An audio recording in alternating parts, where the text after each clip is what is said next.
my. Oh my. Fine. How are you? Let me say a few words. Oh my gosh.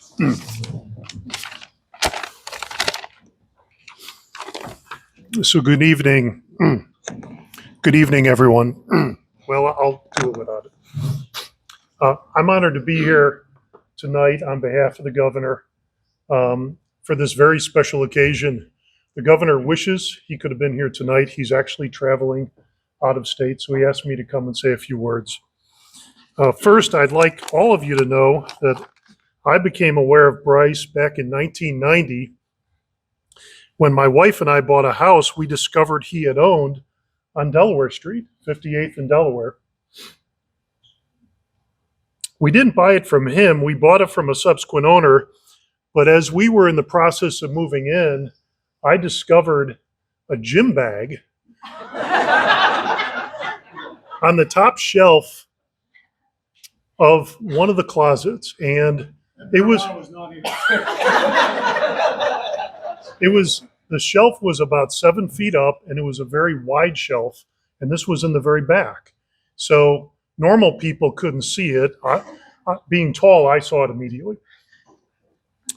So we brought it down, and I opened it up, and we found some envelopes in it with Bryce's name on them and some tennis balls. We figured either the guy we bought the house from had somehow stolen it from Bryce, or he had inadvertently left it when he sold the house years before. And this gym bag was certainly easy to miss for the reasons I said. It was on this top shelf. Well, I looked through it and thought, who is this guy?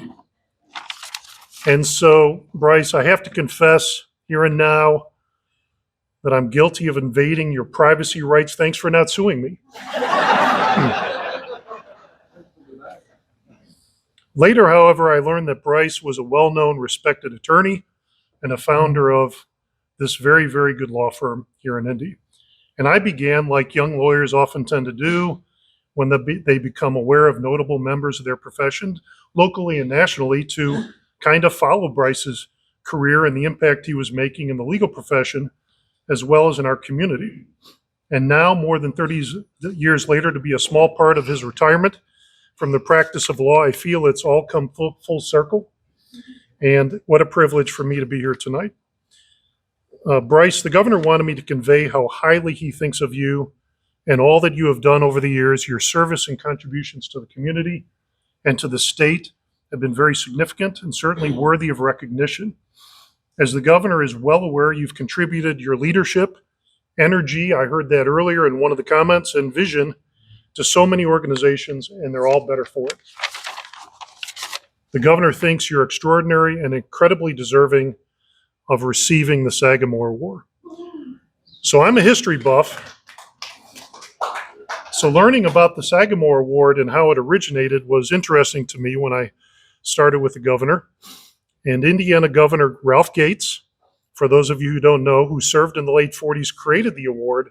And he created it with the intent that it's to be given only to those rare individuals who have contributed greatly to their community or to the state. We have a process in our office that we follow on vetting and recommending Sagamore Awards for people. And I want you to know, Bryce, that the governor approved your award in record time. When I raised it with him, he said absolutely before I could even finish the sentence.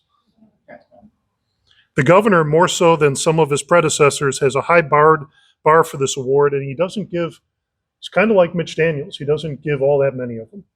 But as he said to me, you're well deserving, and that high bar was easily met by your long and distinguished career and commitment to the city and state.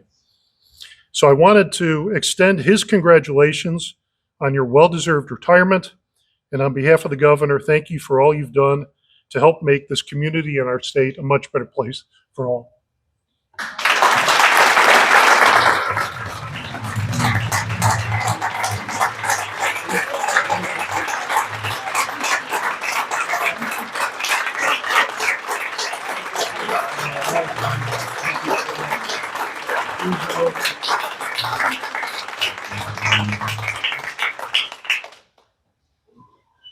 Wow. I think it's time to celebrate. Is there anything else? All right. Thanks for everybody for being here. Let's